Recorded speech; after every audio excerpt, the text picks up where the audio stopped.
So, did you watch this BMF fight this weekend? I did. What'd you think of it? Um, What'd you think of the stoppage? Like, I know we touched on it Yeah. a little bit yesterday in a private conversation. yeah. I mean, there was no blood in his eyes. Yeah. Yes, the gash was big. It was fucking pretty serious. Probably would have gotten like a little bit more larger. But like, Even if it would have got bigger, then it would have been really bad. I mean, it was still bad, but the thing is, like, the doctor asked him, can you see? He was like, yeah, I could see, I'm good. And then he even said in the post-fight, he said, the doctor walked away, and I thought the fight was fine, about to happen. And then the doctor waved it off. And then even Dan Miragliotta, like, double-checked with the referee. Like, he was like, no, I don't want to call this fight. And then the referee was like, nah. Yeah. I mean, it's unfortunate that, like, when things are high stakes, they don't, like, give you, like, a little bit, like... But then sometimes you see... even it's the baddest motherfucker belt, and they're going to stop it on a cut. You know what I mean? Both of those guys wanted the other guy flatlined. Yeah. They probably would have been like 5 rounds. Can we throw a 6th round on there? You know, we'll take it. We'll go again. You know what I mean? That's what the baddest motherfucker belt should be, like 7 rounds. Yeah, but you know what it is? They need to fight. They need to have that fight in like fucking overseas, because in the United States, that's why with like the PFL they do the 2 rounds and the 3 rounds. By the Athletic Commission, the most rounds they'll let you fight is 5. That's like the Oh, in one night. In one night. Yeah, that's like the Athletic Commission rule. So they should rebook that thing in like fucking Singapore and just be like, you two are going to have an old school throwback fight. No rounds even. You guys are just going to fight till someone gets finished. Wow. That's the baddest motherfucker belt. That's what they need to do. Or a 1 15-minute round. Yeah. Nonstop. But 1 15-minute round, and then what happens if they go to 15? Judge's decision or an overtime? Yeah, decision. Okay. Who won? Mm-hmm. But yeah, what'd you think of the actual fight past the cut? I'm like, at first I was like, oh, that sucks, just because I saw Nate say I'm good. But then Nate came out like he does. He was aggressive, front kicks, pushing the pressure. And Masvidal was on the skates, kind of feeling him out a little bit, bang, bang. And then Nate was throwing, landing a little bit. And then Masvidal hit like one like little combo, and he was like, okay. Hit him with the elbow. And that elbow is what reopened that whole thing. I thought what cut him is like, because Nate dipped down. Well, and he kicked him. Well, you see it on the replay. It was the elbow that, like, apparently bashed him open, because that's what he hit him right there with. Then he hit him with a punch, and then Nate started, like, retreating and, like, bent down. Then he hit him with a kick right to the face. Because then I was like, oh, damn. And, like, after that, from that point on, I was like, this is... Not going good. No, from that point on, I was like, Masvidal is crushing him. Yeah. Like, there was no point from that point on where I felt like, all right, Nate, you're getting some momentum in your behind your caboose there. Yeah. Oh, and Masvidal was pissed at, like, people saying, oh, no, Nate was coming on, or Masvidal was going to gas. You know what I mean? Masvidal was like, I wasn't gassing in this fight. Yeah. You know what I mean?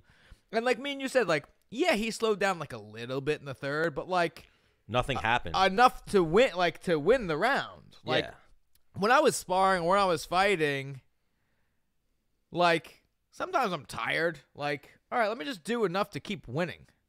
You know, I don't need to, like, pour it on this guy and, you know, exhaust myself. It's crazy. Yeah. Especially when you're, you know, it might be 5 rounds. You know? Yeah. And I think, like, Masvidal, a guy with that much experience, and I've seen, like, I was talking about, like, even the Iaquinta fight, or some of those fights where he's lost split decisions, it's because he, like, pulled his foot off the gas a little bit, you know what I mean, and started coasting as opposed to keeping the pressure up. Right, I agree. That was a different Masvidal in that 3rd round. He was still putting it on Diaz. Like, I saw people even saying, like, I thought Nate won the 3rd round. No fucking chance. Well, that might be the difference for him being at 155 versus 70. Yeah, like, how'd your cardio feel when you went up to 55? Same. Yeah, like, you just always have cardio. Yeah. But you never had a gassing problem. You were always the guy who thrived in the 3rd round. Yeah. If anything, you had a just getting punched in the face early in the fight problem. Unfortunately. Yeah. But then you turn it on. Well, everyone's really strong. Yeah, well, you always fought fucking studs. Yeah. One of the funniest things when I watched back that other episode was, I know we were just talking about the word. Obviously, it's a word you shouldn't say, is retard. But when you were like, you know, your boy, who's my boy? That retarded guy, you know? But then even Masvidal went, like, hard with that. Like, fucking, he threw that word out all weekend, talking about everybody. It's an old school, like, if you were born in the 80s, that's what you say to people when you fucking think they're being, like, stupid or, like, you know? bro. Like, it's not. I don't know. Like, well, even that, like, the person he was speaking in reference to, he was talking about Conor McGregor. Right. So, like, how small do you think Conor is compared to Jorge? Have you ever met Jorge, or been around him? Mm-hmm. He's a lot bigger than Conor. They have not too crazy. Yeah, like I figured, like we were talking about last week, if they both fought at 55, then it's a logical fight. You know, especially if they're both claiming to be the baddest motherfucker. Yeah, it's a logical fight. But I think they should fucking make that fight. Like, what do you think? Why not at 70?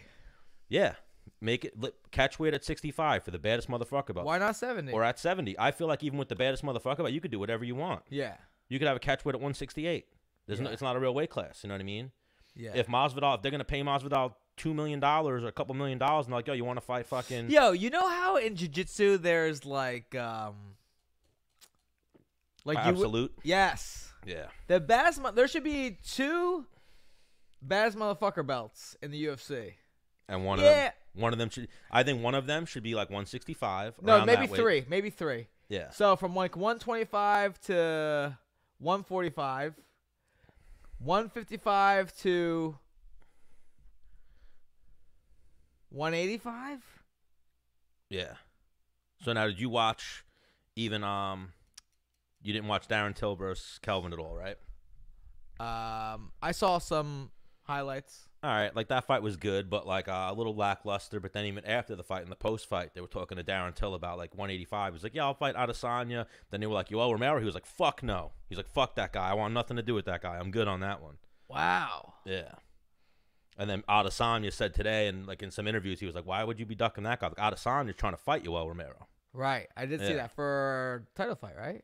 Apparently, Paulo Costa had like shoulder surgery or some shit, so he's out for a minute. And what's his name wants to fight in February, April.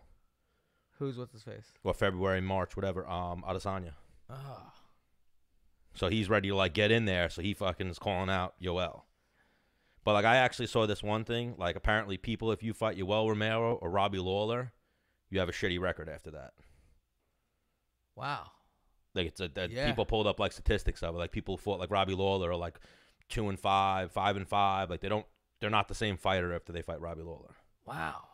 I could see it though too. And Yoel Romero, they say fucking ruins people. Like they say he ruined fucking Weidman. They say he ruined Rockhold. They say he ruined fucking Robert Whittaker.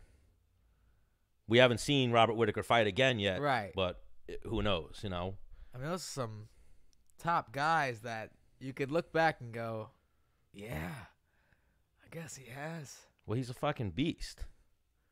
Like, I'm not going to say he's on something, but... Did anybody ruin me? No, because you won. You were able to come back and get a dub.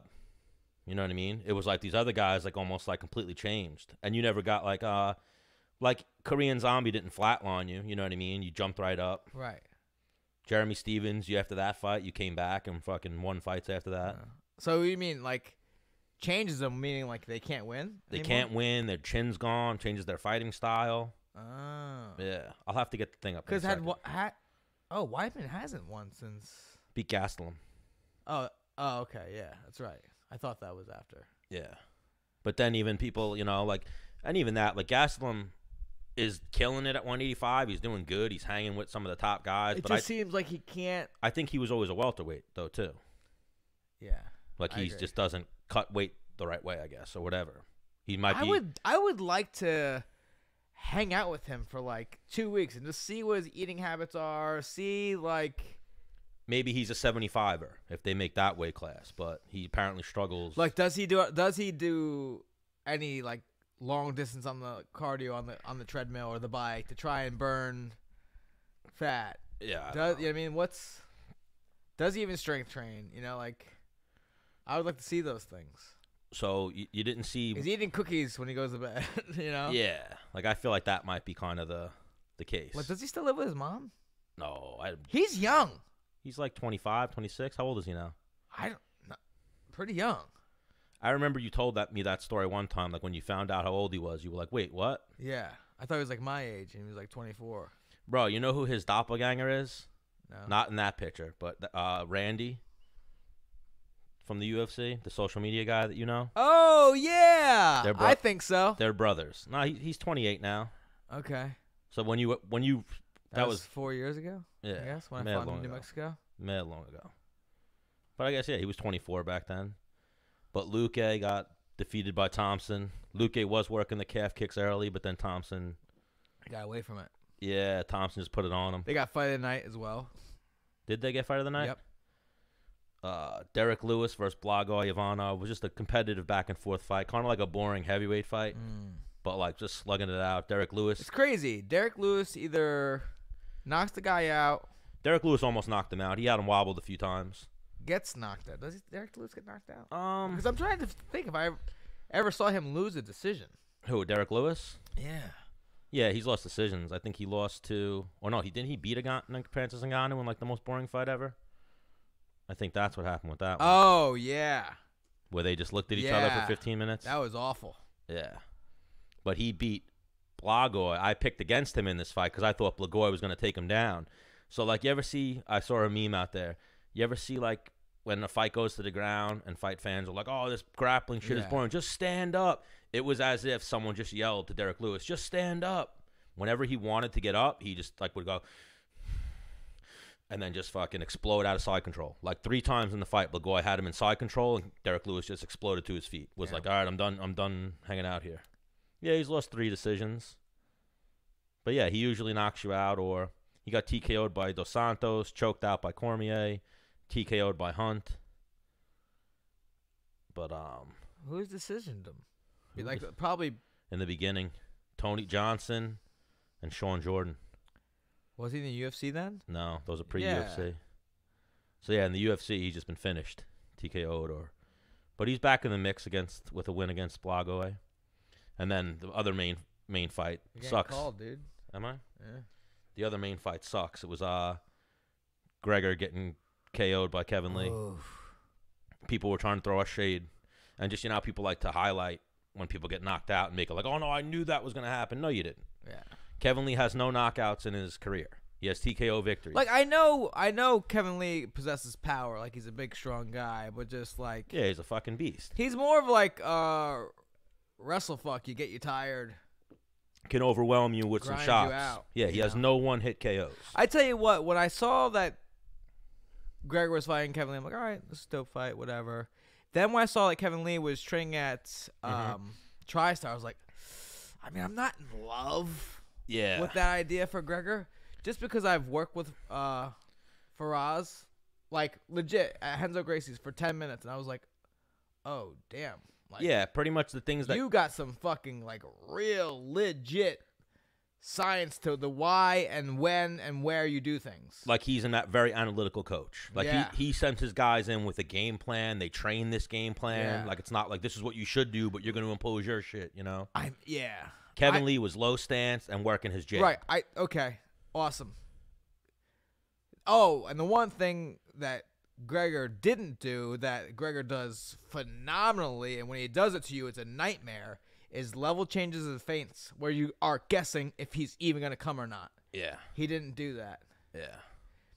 Every time he came forward, he threw, and it was just like, okay. And Kevin Lee was just putting that jab out, and he has longer arms, so Gregor would get hit, but Gregor would get a hit, but get hit. Yeah, I feel like Gregor was even having success on the feet. So he was like, all right, I think I'm good here. I don't need to, He definitely felt something that he wasn't shooting takedowns and getting stuffed. He shot like one like low single from a distance, and I was like, I felt like that one was more just putting it out there. Like he tried, but Kevin Lee immediately pulled back, so Gregor wasn't like, oh, I'm going to keep going right now. Yeah. I'm going to just fall out on this one. Take it easy, Lenny. What are you falling out on? What am I falling out on? You say you're going to fall out on? No, I was saying Gregor didn't keep going for that. He just fell out of it and was like, all right, I'm not gonna press this one too hard. And he landed his own hands too, so bro, like even right before he got KO'd, he landed like what looked like the flushest left hook. And then Kevin Lee even mentioned it afterward. He was like, oh no, he caught me nice, and today Kevin Lee's face was fucked up. Yeah. And then he said he caught me nice where normally I probably would have jumped back and readjusted my game plan, but this time I just stepped in and fucking threw heat. And I think Gregor wins that fight 8 times out of 10. Yeah. Different day, different game plan. Like I think he went into that probably to wrestle him And then once he started like fucking landing shots, he was like, "No, I'm doing good here." I thought he was doing good. Like he was supposed to lose to Kevin Lee on the feet. Yeah. I don't know, cause I mean, Keith Trimble's his striking coach, and like I've had Keith as my striking coach, and like he does a great job as a striking coach. Where like sometimes I've gone in fights where I'm fucking this dude up on the feet. Yeah. Fuck wrestling. I'm gonna stand up and just fuck this dude up. Yeah. You know. When sometimes you gotta stick with your. What got you there? Your bread and butter. You got to stick with what got you there. And I'm sure that was the game plan eventually. He just got caught. Yeah. And then you didn't watch. Because what was it, like 2 minutes in? 2:47. Yeah. You didn't watch, and like props to Kevin Lee. Like people were saying, like we totally went against him. We gave him his props. We knew that he was a talented fighter. Yeah, I thought it was definitely Gregor's biggest test. We were going off even what Kevin Lee said. This is the dumbest fight I could have took. Yeah. Because it was, but fighting's rough. He got fight of the night. Yeah, he got a bonus. Sometimes you get caught. But did you see Johnny Walker versus Corey Anderson? Another case of someone getting caught. Like, you're going to tell me Corey Anderson, I'm a fan of Corey Anderson, but you're telling me he wins that fight on the feet every time they fight? I mean, maybe. Maybe he has his number type thing. Yeah, because Johnny Walker does, like, crazy shit, and like we talked about before, on lesser people. Yeah. Yeah, and Corey Anderson was his first step up. Yeah. And it wound up being he got caught. And he got fucked up. It's almost like the opposite end of the spectrum. Like, Gregor fought a step up, didn't go his way because he didn't wrestle. Yeah. Corey Anderson is a wrestler who, like, crushed Johnny Walker in the stand-up game. And Johnny Walker was taking a step up to Corey Anderson, you know? Yeah. A little confusing, but yeah, it was one of those. It was one of those fights, like where you just knew like something big was gonna happen. Like people thought everyone was picking Johnny Walker by like highlight reel KO. Like I know Bisping said he was like Johnny Walker is gonna highlight Corey Anderson. There's gonna be his coming out party, but it wound up being I think it's Corey Anderson's first knockout. So him too. Like nobody is gonna be like I called Corey Anderson wrestle fucking him. Right. Nobody called Corey Anderson knocking him out. Yeah, I didn't. Yeah. Who did I actually pick in that fight? You picked Walker, but you didn't. Yeah, but you didn't say like, oh, it's gonna be, a spectacular knockout. You just picked Walker. So I guess if that's how he was gonna win, that's how he wins. But, and then you said you watched Blonde Fighter's fight, right? No, I wasn't able to. I was working. She looked good, so it looks like she's gonna be next for the title. Lyman Good looked good. Julio Arce looked good. He lost a really competitive fight. Shane Burgos looked good. He had a little trouble in the first round, but then he fucking overcame it, wound up beating that dude up pretty good. What round did he get the TKO? Who, Burgos? Yeah. Burgos and Lyman, I believe, both were third round. And then that one dude, like we almost should have – I forgot how good that dude was. We picked Tavares probably just because I think, we're more familiar with him. But that dude, Edmund Shabatsian. Yeah. I did see the highlight of that. Oh, my God. Like punched him in the game like really bad stanky legs. Yeah, and then he threw like one of those, put his left hand out, and then threw the left high kick behind it and hit him right in the fucking face. So, tough one. It's wild. Yeah, but it was a good weekend of fights. Watch this, Dan. Alexa, turn the living room purple. Oh, I actually figured that with this episode, you'd be able to show off your smart house. Alexa, turn the living room red. Now, do you know there's something like with red light? It's like good for the body. Oh, is it? Yeah, I gotta look infrared. No, not infrared. Like red light. I think it like maybe increases like testosterone or something. It's like good for like mood or something like that. All right, let's keep the red going, and we'll try to get. I don't think it's good for the show. No, we'll get Random Marcos on, and we'll tell her we put the red light on. Okay. In honor of you. Yeah.